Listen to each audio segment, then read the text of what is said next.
Hey, what's that info text? But now one hit, I'm back. I'm Madden 25 Ultimate Team, and right now you guys are watching the 99 Ultimate Legend Eric Dickerson review.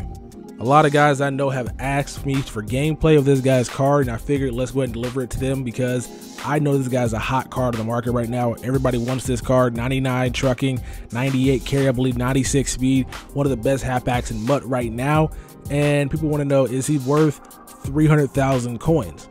Now, I don't want to spoil the video, but just go ahead and check it out. I'll let you know at the end of the video when I give you guys my final assessment of this guy's card. And if you guys are wondering, I am only showing offensive highlights that feature Eric Dickerson. So every play you guys are going to see features Eric Dickerson in some way. Right here, I'm passing the ball to him out of the flats. He trucks that cornerback like he should.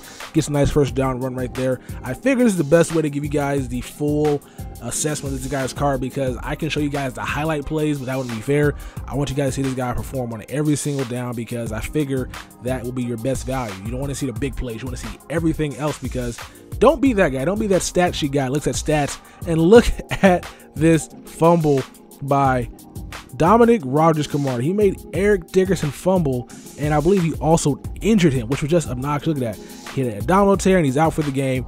That was his first game. That was his first game, and he already got injured. But let's get back to what I was talking about before I fumbled. And I was saying I don't like the guys that look at pretty much one big performance as this guy's going to be a great player. Like right here, I get a nice 80-yard touchdown run with Eric Dickerson. I could have showed you guys this entire highlight, but the guy's team I was playing with wasn't too great, and the guy ends up quitting immediately after that long touchdown run. So I want to give you guys the full picture. That's why I give you guys the entire offensive possession. So it's a lot of clips. Stay tuned. Let's go ahead and get to the gameplay. So out of the 10 games I played with Eric Dickerson, one of the biggest issues I noticed with this guy's card above everything else was his acceleration was not on par with Jamaal Charles, with Walter Payton, with Reggie Bush. It was pretty bad. He was not outrunning those linemen, those linebackers, those cornerbacks. He was getting caught from behind a lot. And I thought this guy would have breakaway speed, 96 speed, 90 acceleration after the boost, plus the 2 from my coach. I thought this guy would be a runaway train that nobody could catch, but he got caught from behind. Now, that could be because Madden's kind of weird with the coding, and people who are not being controlled by users have all the stamina and can heat seek and dive at guys from behind. Or it could be because he's 6'3", and being a lot taller than most guys in the field, you have to take a lot more steps to get better acceleration. Like Usain Bolt in the Olympics, he's a lot taller than half the guys out there, so it takes him a while to get to his top speed. But when he gets to his top speed, he is the fastest man in the world. So that could be why Eric Dickerson gets caught from behind, but that was super prevalent. This guy's acceleration was not one of the best I played with, and it kind of cost him some games because this guy would be down the field at the 10 and get caught from behind, and it would just make the drive a lot longer, and mistakes can be made if you don't get in the end zone on your first effort. So that really annoyed me to no end. And issue number 2 is going to be this guy's carry, and is it suspect? And he fumbles right there, and that play I'm not going to count against him because he caught the ball, turned around, got smacked by Vontaze Burfict, I believe, and they counted that as a live ball. But he did not make a football move, and he pretty much dropped that ball after he caught it, and they gave the ball away anyway. And that's just Madden being Madden, not giving me what I deserve there by letting me get that drop pass, which would have made me punt the ball. But I don't count that play against them because Madden's weird. I have seen guys take 3 steps after catching the ball and get stripped, and it's a dead ball. So I'm not going to count that against Eric Dickerson. But out of the games I played with him, I want to say he fumbled probably twice. And it's funny because I want to say they were big hitters, but they weren't. You guys saw earlier, it was a down Rodgers, which was just random. A 6'1" cornerback who has low hit power, probably low tackle, hit him in the chest, and it pretty much cost me that game as well. So this fumbling is an issue, but at this stage in MUT, I expect it to be because I have all these guys in my team that I don't normally see fumble, but now with all these big hitters coming to the game, you got the 99 Harrison Smith golden ticket, you got the 99 B-Dog, you got all the bleeping Cleveland Browns defense because somebody EA keeps hooking them mother bleepers up with those nonsense cards. You got all these cards at high hit power. I think any halfback in the game at this stage is going to fumble because most of the guys coming out with are going to have 98, 97 hit power. Plus, you got a bunch of guys just taking shots at you every down, and that's going to wear you down over and over again. So carry is going to be an issue with any halfback, but more so with Eric Dickerson.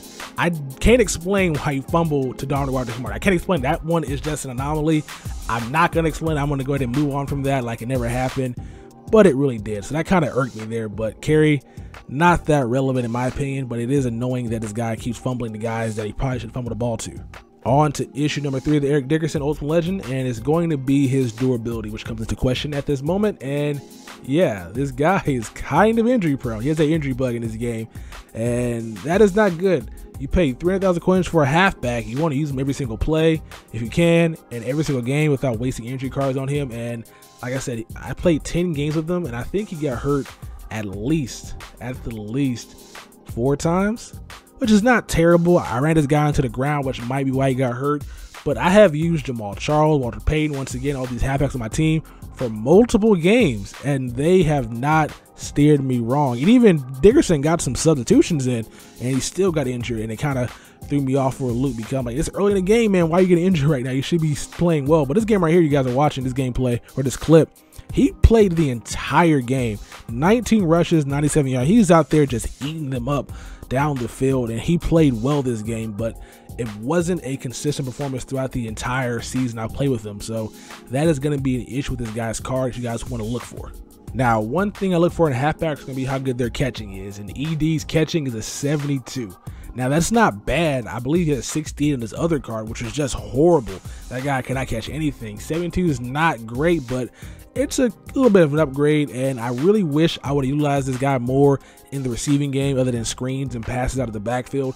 I do make some throws down the field to this guy later in the game. He makes some pretty good catches, but I didn't use him as best I probably could because when I buy halfbacks, I look for 3 things. I look for receiving, I look for carry, and I look for returnability because I like guys do more than one thing on my team. I like Reggie Bush to return kicks, and if he's doing good at returning kicks, put him at wide receiver. If he's doing good there, give him the ball to halfback. I like guys to play multiple positions. Eric Dickerson is a back that can do that, but you're not best utilizing this guy's skill set if he's out there lined up at wide receiver. This guy is going to be a halfback you guys want out there running the ball behind center every single time, catching balls out of the backfield, trying to truck those quarterbacks and truck those safeties and try to avoid those big hitter linebackers. Now let's focus on a positive about Eric Dickerson, and this guy is an amazing trucker.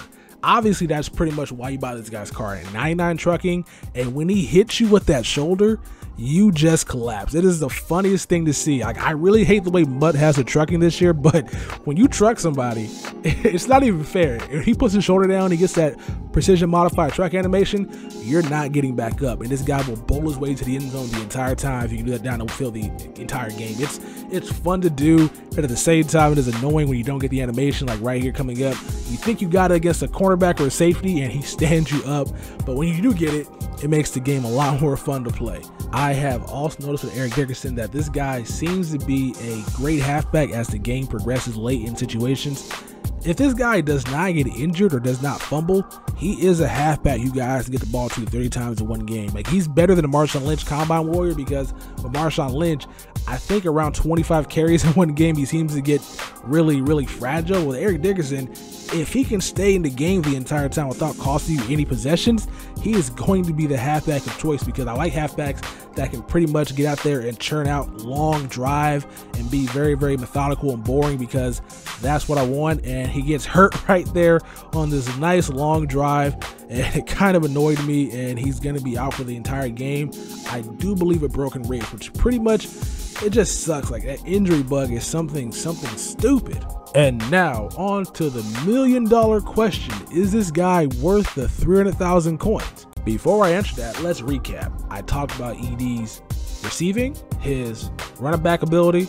I talked about his dependability, his durability. Talked about his carries, acceleration, his trucking. Everything about this halfback I talked about in this gameplay. And is he worth 300,000 coins? This is a tough question because I want to say yes and I want to say no. No, because I don't like how much he costs for what he gives you. Why you can buy a bunch of halfbacks to give you the same thing, but he pretty much is all the halfbacks besides receiving back wrapped up in one. Look at those trucking. Like, that trucking is obnoxious. Troy Polamalu, one of the best safeties in the league right now, he laid him on his face. Like, that is so fun to play with, and that is worth every penny. But at the same time, if he gets injured, it's just a waste of money. He's out for 5-6 games. You're pretty much wasting all your money on a halfback that's going to play a limited amount in your season because he gets injured a lot. You got to baby him. You got to probably put him on the sideline, put a bunch of other halfbacks in the game around him so he doesn't get hurt too much.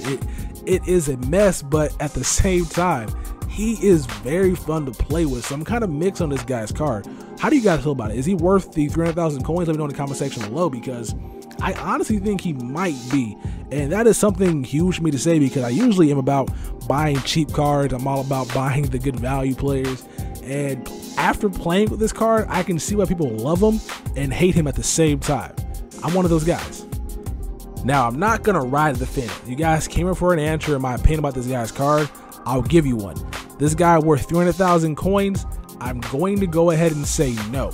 But if he were to come down around 200,000 coins, where he's 50,000 coins more than that Thurman Thomas, I would say he might be on the precipice of being worth picking up for that amount of coins, because like I said, this guy is very fun to play with. You guys are going to enjoy playing with him if he can stay healthy. If not, he's going to be the most frustrating back you guys have on your team, because imagine you're in the first quarter, you run a ball with him and he fumbles or he gets hurt, you're going to be kicking yourself. But at the same time, he might get that big ass truck animation, the guy's on his ground doing the spinner Rudy, and you're like, holy crap, this is fun. So it's very interesting. As right here, you guys see me, I'm trying to throw the ball to this guy in the red zone because I want to see this guy's catching. This play right here, he makes a nice spec catch on the quarterback. He got Moss, got in the end zone 2 feet down for the touchdown. All in all, I had a very fun time making this player review / stress test of Eric Dickerson. He was a frustrating halfback, but at the end of the day, looking back at these highlights, I had a really fun time playing as he look at that truck. Like, the truck is just worth a bunch of laughs. Like, I love using this guy as he catches the screenplay right here, and he pretty much puts that cornerback on his ass and he gets down the field. Now, this game was really weird because I mentioned earlier that his acceleration wasn't too crazy, but against bad teams, this guy is fast as hell. Like, that's one thing I can say about this guy's card. Against teams like, I guess budget teams, I should say, against teams who are like probably 93 overall, who have a bunch of guys with no speed boost, he flies past these guys and just overpowers them. But against guys who have pretty good 99 overall squads with speed boost, stuff like that, he's going to be another player that is going to have to work with and be patient with. So that's the video, folks. Hope you guys enjoyed the Eric Dickerson stress test / play review. If you guys did, please drop a like on the video. I'll be back next time with another play review. I'm thinking about doing one on Golden Ticket Big Ben. Let me know if you guys want to see that. I'm a Texas boy. I am out of this mother bleeper. Peace.